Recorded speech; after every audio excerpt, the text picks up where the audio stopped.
श्री शिवाय नमस्तो। ध्यान कितनी एकादशी है? स्कंद पुराण यहां तक कहती है कि इस कथा के चरित्र को जो श्रवण कर लेता है उसको 26 एकादशी करना भी नहीं पड़ती। इस एकादशी की केवल ये कथा सुनकर ही वो तर जाता है। बहुत ध्यान से सुनना इसको, कथा तो बड़े भाव से सुन लो इसको, है? बड़े प्रेम से। इसलिए सारी एकादशियों में निर्जला एकादशी की महत्वता शास्त्र प्रमाण करता है महाराज। निर्जला एकादशी का उद्यापन जो करा जाता है, उसका उद्यापन और प्रदोष का जो उद्यापन करा जाता है, इन दोनों का क्रम लगभग एक जैसा ही। तो निर्जला पहुंची है और निर्जला ने जाकर भगवान नारायण से निवेदन करा। भगवान विष्णु ने पूछा, क्या बात है निर्जला, आज तुम खेलती हुई यहां पर आकर खड़ी हो गई, क्या हुआ क्या है? क्या तुमको गौलोक धाम में आनंद की अनुभूति नहीं हो रही जो तुम बैकुंठ में आई हो? निर्जला घूमती घूमती भगवान के सम्मुख में पहुंच गई। भगवान ने पूछ रहे हैं, बार बार पूछा, निर्जला हुआ क्या तुमको?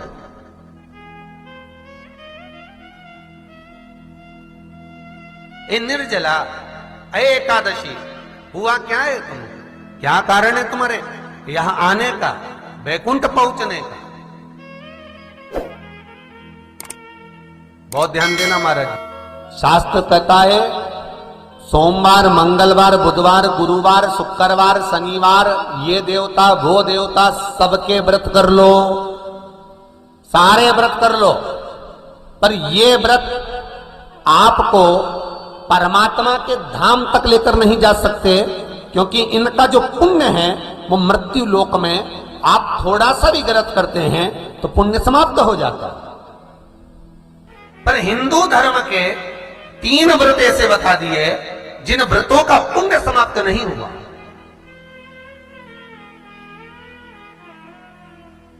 हिंदू धर्म के 3 व्रत ऐसे हो गए जिनका पुण्य समाप्त नहीं हुआ महाराज। जिनका पुण्य प्रबलता में बढ़ता गया। पहले नंबर पर एकादशी, दूसरे नंबर पर प्रदोष और तीसरे नंबर पर शिवरात्रि। एकादशी भी 26 है तो प्रदोष भी जम के बोलते जाओ 26 है। शिवरात्रि केवल 12, केवल 12, और अगर अधिक मास की पड़ जावे तो ये 13, पर अधिक की आए तो 13 है। तो यहां शास्त्र कह रहा है कि 3 व्रत हमारे यहाँ जिनका पुण्य समाप्त नहीं हुआ, जिनका पुण्य प्रबल हुआ, बड़ा। इसलिए आज भी माता एकादशी का व्रत करती है, और एकादशी का व्रत कर कर अगर कोई जीवात्मा को देते हैं, कोई मर भी गया तो उसको एकादशी का दान देते हैं। एकादशी का उसको दान दिया है। महाराज निर्जला खड़ी है, पूछा क्यों आई हो, क्या कारण? निर्जला आई, तब लक्ष्मी मैया उठकर निर्जला के करीब में गई। निर्जला बहुत सरल थी निर्जला। कहते हैं कामा एकादशी सबसे लंबी है। कौन सी एकादशी? कामा। फिर मोक्षदा उससे नीची है महाराज। और निर्जला जो है बिल्कुल छोटा स्वरूप है। निर्जला का मतलब देखा जाए तो केवल 2 चोटी करी हुई है। मस्तक पर भोर लगा हुआ है निर्जला के, माथे पर बिंदी लगी हुई है निर्जला के, सुंदर गले में तुलसी की मालाएं पहनी है निर्जला, हाथ में जो हाथ फूल जैसी माताएं पहले पहनती थी, आपको ध्यान में होगा, ऐसा बड़ा फूल होता था, अंगूठियां पड़ी होती थी, हाथ में ऐसा लगा रहता है। तो निर्जला हाथ फूल भी तुलसी के धारण करी। बड़ा सुंदर स्वरूप है माता निर्जला का महाराज। छोटी है तो माता लक्ष्मी उनके पास में गई और निर्जला से जाकर पूछा, निर्जला तेरे आने का कारण क्या है, तू बता। नारायण आपसे पूछ रहे हैं कि क्यों आई हो, किस लिए आई हो, क्या है तुम्हारे आने का कारण? निर्जला ने कहा, मेरी विनती केवल इतनी सी है मां, कि मैं ये चाहती हूं कि मैं जीव के प्राण छूटने के बाद उसके प्राणों को जिस समय मैं लेकर जीवात्मा के प्राणों को परमात्मा तक भेजूं, बैकुंठ तक भेजूं, गौलोक धाम तक भेजूं, उस बीच में मुझे ले जाते समय कई नरक भी बीच में पड़ेंगे, कई स्थान ऐसे बैतरणी आदि के स्थान बीच में आएंगे तो वो स्थान में मुझे रोका ना जाना, मैं सीधे भगवान के धाम पहुंच जाऊं। ऐसी कृपा, ऐसी दया। जितनी भी माताएं एकादशी का व्रत करती, बहुत ध्यान से सुनना आज की कथा को। शायद जिंदगी में मिली ना मिली, पर यह कथा का रिश्ता तो बहुत ध्यान से सुनना। स्कंद पुराण यहां तक कहती है कि इस कथा के चरित्र को जो श्रवण कर लेता है उसको 26 एकादशी करना भी नहीं पड़ती। इस एकादशी की केवल ये कथा सुनकर ही वो तर जाता है। बहुत ध्यान से सुनना इसको, कथा को। सबसे पहला नियम एकादशी व्रत का, सबसे पहला नियम है कि आप जिस दिन व्रत करो उसके एक दिन पहले भक्ति का संचार इस हृदय में करो। भक्ति का संचार इस हृदय में कर लीजिए। जिस दिन आप व्रत करो, जैसे एकादशी का व्रत कर रहे हो तो दशमी के दिन शाम का समय जब आवे, रात्रि जब होने लगे, शाम का समय आवे और रात्रि का आप जब भोजन ग्रहण करो तो उस भोजन में कोई ऐसा पदार्थ ग्रहण मत करिए जिस पदार्थ के कारण आपकी एकादशी बिगड़ जाए। कोई बेकार भोजन में ग्रहण नहीं करना, श्रेष्ठ भोजन ग्रहण करिए दशमी। और एकादशी का दूसरा नियम बहुत ध्यान से सुनिएगा। जिस दिन आपकी एकादशी का व्रत हो उस दिन प्रयास करिएगा कि अपने हाथ से किसी भी वृक्ष की कोई पत्ती टूटे ना। अपने हाथ से किसी भी वृक्ष की, पौधे की, किसी भी वृक्ष की पत्ती अपने हाथ से ना टूटे। बहुत ध्यान दीजिएगा महाराज। एकादशी का ये दूसरा नियम है कि अपने हाथ से किसी पौधे की, किसी वृक्ष की, किसी डाली की कोई पत्ती टूटे ना, कोई पत्ती ना टूटे, इसका प्रयास करिए।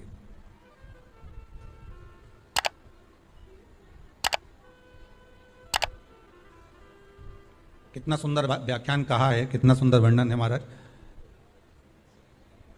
कि मात्र एकादशी का व्रत कर लेने पर, मात्र एकादशी का व्रत कर लेने पर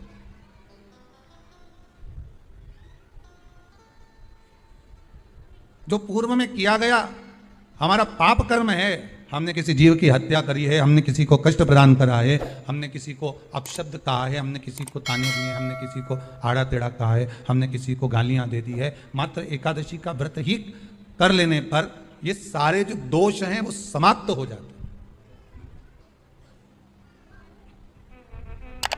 सारे दोष हमारे समाप्ति पर आ जाते हैं।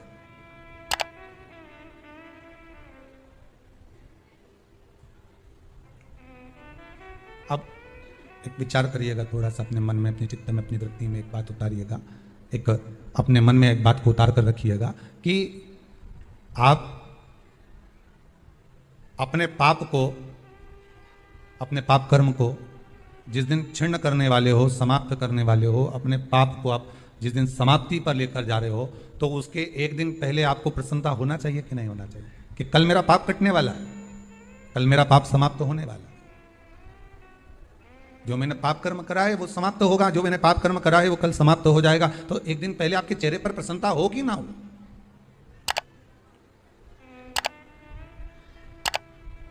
और चेहरे पर वो प्रसन्नता आपके आना चाहिए कि कल मेरा एकादशी का व्रत है, आज दशमी है, कल एकादशी का व्रत है, तो कल मेरी जब एकादशी का व्रत रहेगा तो मेरा ना जाने कितना कितना पाप, कितना असत्य, कितना कितना झूठ, कितना कितना प्रपंच वो समाप्त हो जाएगा। तो इसमें मुझे प्रसन्नता हो, इसमें मुझे आनंद था।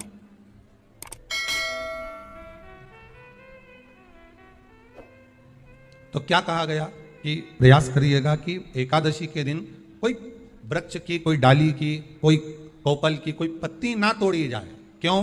तो कहा अगर उस पत्ती को हम तोड़ देते हैं, वृक्ष की पत्ती को या क्यारे में लगी हुई कोई डाली की पत्ती को हम तोड़ देते हैं तो एकादशी का पुण्य फल प्राप्त नहीं होता, एकादशी का कोई फल हमारे खाते में नहीं जाता, पुण्य फल प्राप्त। अब फिर भले तुम, चाहे तुमने मोरदन खाया हो, चाहे तुमने फिर चिप्स खाई हो, चाहे तुमने फिर व्रत का कितना ही सामान खा गए और तुमने सोचा कि आज मेरी एकादशी है, तो फिर उसका कोई फल प्राप्त नहीं, उसका कोई सुख प्राप्त नहीं आपको। फिर रहे हैं वो भी श्रवण करें। एकादशी के दिन बन सके एक बेलपत्र, उस बेलपत्र के मध्य भाग में बीच वाली पत्ती पर लाल चंदन और दोनों पत्तियों पर पीला चंदन, नीचे वाली दोनों पत्तियों पर पीला चंदन, बीच वाली पत्ती पर लाल चंदन और दोनों पत्तियों पर पीला चंदन। और इसी बेलपत्र के साथ में जो लाल चंदन वाला जो पत्ती है उस पर एक श्वेत पुष्प, सफेद फूल रखकर आप अपनी कामना कर कर, जब आपको जल चढ़ाते चढ़ाते 3 महीना, 4 महीना, 5 महीना, 6 महीना आपके हो जाए और बाबा देव अधिदेव महादेव को जल चढ़ाते चढ़ाते समय बीत जाए, तब बाबा से अपने दिल की बात कहने के लिए लाल चंदन, सफेद पुष्प, पीला चंदन दोनों पत्तियों पर अपने हाथ में लेकर कामना कर कर अशोक सुंदरी वाली जगह पर जब हम उसको समर्पित कर, अशोक सुंदरी वाली जगह पर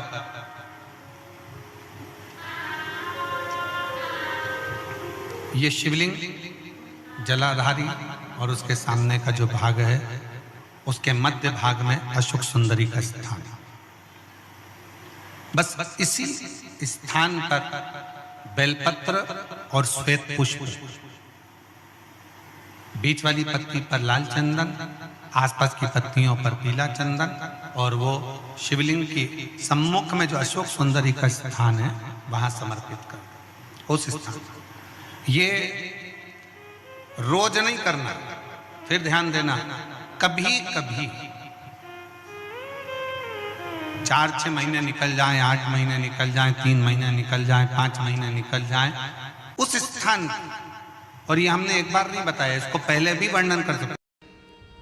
एकादशी के दिन गंगा के जल में मात्र 7 बेलपत्री डालकर जो नंदीश्वर भगवान अर्थात जो शंकर जी के शिवलिंग के सामने नंदी होता है, उस नंदी के चरण पर गंगा का जल चढ़ाकर बेलपत्री शिव पर समर्पित कर देता है, उसके घर में रुपया रुकना चालू हो जाता है। फिर वो गलत जगह पर नहीं जाता, गलत स्थान पर वो धन जाएगा ही नहीं। बेटा अगर व्यसन में पड़ा हुआ है, मदिरा पान में पड़ा हुआ है, मांसाहार में, जुए आदि में जा रहा है, तुम्हें लग रहा है कि मेरा बेटा गलत मार्ग पर जा रहा है, ये मित्र दोस्ती गलत हो रही है, वो सही जगह पर आ जाए तो हो रही है।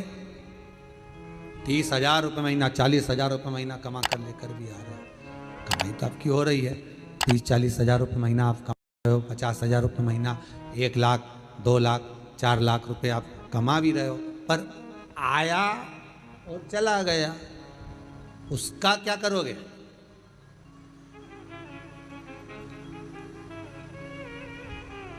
उसका करना क्या है?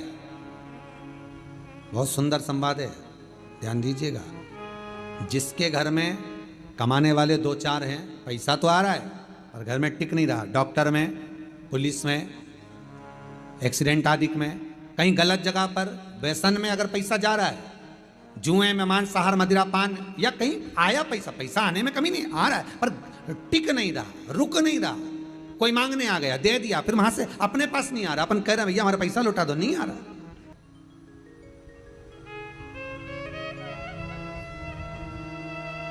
करना है एकादशी।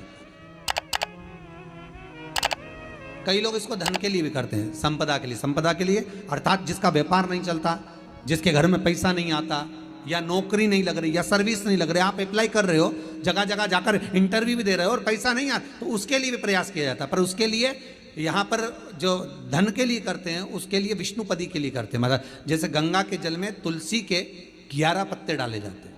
कितने पत्ते डालते हैं? 11 तुलसी के पत्ते डालते हैं और